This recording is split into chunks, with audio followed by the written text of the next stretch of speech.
Student, स्वागत है आपका अपने YouTube channel the way of chemistry पर। आज हम लोग चर्चा करने जा रहे हैं वेग नियतांक या दर नियतांक के बारे में, जिसे हम लोग वेलोसिटी कांस्टेंट या फिर रेट कांस्टेंट के नाम से भी जानते हैं। हम लोग वेग समीकरण की चर्चा पहले कर चुके हैं। मान लिया कि एक वेग समीकरण कुछ इस प्रकार से है। कोई रिएक्शन है जिसमें ए रिएक्टेंट है और ए के कंसंट्रेशन को हम लोग बड़ी कोष्ठ के अंतर्गत ए को रखकर सूचित करते हैं और इसके लिए कोटि यानी ऑर्डर का मान m है। यहाँ r रेट को सूचित कर रहा है, रेट ऑफ रिएक्शन यानी अभिक्रिया की दर, और k एक कांस्टेंट है जिसे हम लोग दर नियतांक या वेग नियतांक कहते हैं। लेकिन दर नियतांक को हम परिभाषित कैसे करेंगे? मान लिया कि एक दर समीकरण है, सपोज रेट इक्वेशन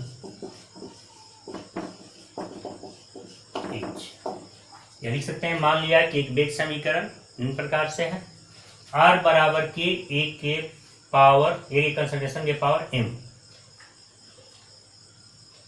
यदि ए का कंसंट्रेशन 1 मोल पर लीटर हो, 1 मोल पर litre, if concentration of A बराबर 1 मोल पर लीटर, ऐसे केसेस में R बराबर K इंटू 1 और 1 के पावर M, अर्थात हम लोग कह सकते हैं R बराबर K।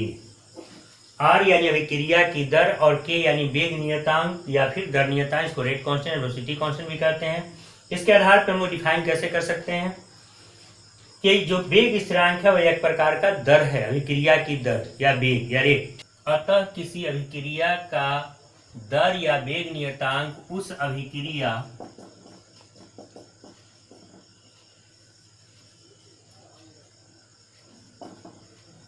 की वह दर है जब अभिकारक का सांद्रण 1 मोल प्रति लीटर हो। अर्थात हम लोग इसे ऐसे व्यक्त कर सकते हैं, the rate constant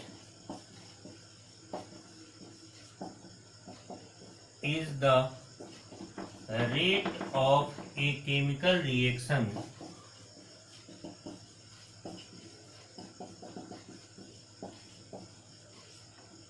when concentration of reactant is 1 mole per liter। अब हम लोग चर्चा करने जा रहे हैं unit of rate constant. Rate constant अर्थात दर नियतांक की यूनिट हम लोग कैसे ज्ञात करेंगे। अर्थात अब हम लोग चर्चा कर रहे हैं रेट कांस्टेंट या वेलोसिटी कांस्टेंट के यूनिट के बारे में, अर्थात यूनिट ऑफ के के बारे में। यूनिट ऑफ के ज्ञात करने के बहुत सारे तरीके हैं, लेकिन हम लोग अभी जो तरीका चर्चा करने जा रहे हैं इससे हम लोग बहुत आसानी से किसी भी ऑर्डर के रिएक्शन के का मान हम लोग ज्ञात कर सकते हैं। इसके लिए हम लोग करना क्या है, इस फार्मूला को ध्यान देना है, मोल प्रति लीटर के power 1 minus n second inverse. और भी बहुत सारे तरीके हैं, इसके आगे हम लोग चर्चा करेंगे। लेकिन ये फार्मूला बहुत ही आसान है और सटीक फार्मूला है, जिसके आधार पे हम लोग बड़ा आसानी से यूनिट ऑफ के ज्ञात कर सकते हैं। अर्थात इसको हम लोग ऐसे भी लिख सकते हैं, मोल पर लीटर के power 1 minus n second inverse. अब यदि मान लिया जाए कि हमें ज्ञात करना है यूनिट ऑफ के फॉर फर्स्ट ऑर्डर रिएक्शन, प्रथम कोटि की अभिक्रिया के की इकाई प्रथम कोटि की अभिक्रिया के की इकाई हमें ज्ञात करनी है, यानी यूनिट ज्ञात करना है। इसके लिए हम लोग इस फॉर्मूला का प्रयोग करेंगे, यूनिट ऑफ के बराबर मोल, इस फॉर्मूला के आधार पर मोल प्रति लीटर के power 1 minus n second inverse. सबसे पहले हम लोग आते हैं इस अभिक्रिया में n किसे सूचित करता है। यहां n बराबर होता है अभिक्रिया की कोटि, अर्थात ऑर्डर ऑफ रिएक्शन को यह सूचित कर रहा है। जब हम लोग प्रथम कोटि की बात करते हैं, फॉर फर्स्ट ऑर्डर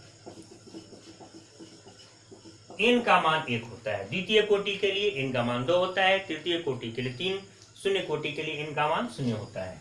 तो यूनिट ऑफ के हो जाएगा मोल प्रति लीटर के पावर 1 माइनस 1 सेकेंड इनवर्स, अर्थात इसे हम लोग ऐसे लिख सकते हैं, मोल प्रति लीटर के पावर 0 सेकेंड इनवर्स। किसी भी चीज के पावर 0 का मान 1 होता है, अर्थात इसका यूनिट हो गया सेकेंड इनवर्स। सेकेंड समय की इकाई होती है, इसलिए हम लोग इसे समय इनवर्स भी लिख सकते हैं, या फिर इसे हम लोग इस रूप में व्यक्त करें तो इसे हम लोग ऐसे भी लिख सकते हैं, सेकेंड इनवर्स या फिर टाइम इनवर्स। मोल पर लीटर 1 में से 1 गया 0 और ये पूरा भाग 0 हो गया, इसलिए सेकेंड इनवर्स। यदि हम लोग बात करें यूनिट ऑफ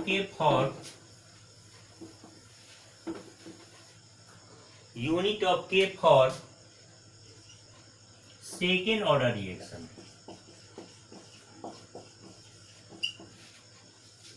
सेकेंड ऑर्डर का मतलब होता है द्वितीय कोटि।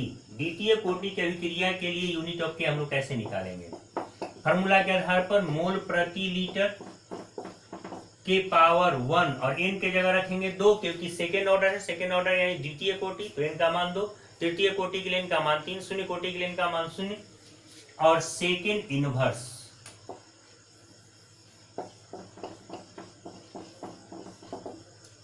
अर्थात मोल प्रति लीटर के पावर -1 और सेकेंड इनवर्स।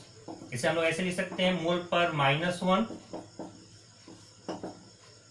लीटर, क्योंकि लीटर नीचे है और नीचे -1 तो ऊपर जाएगा तो +1 और सेकेंड इनवर्स। मैथमेटिकली इसको हम लोग ऐसे व्यक्त कर सकते हैं, या फिर इसी के जगह पर हम लोग ऐसे भी लिख सकते हैं, मोल पर -1 लीटर सेकेंड इनवर्स।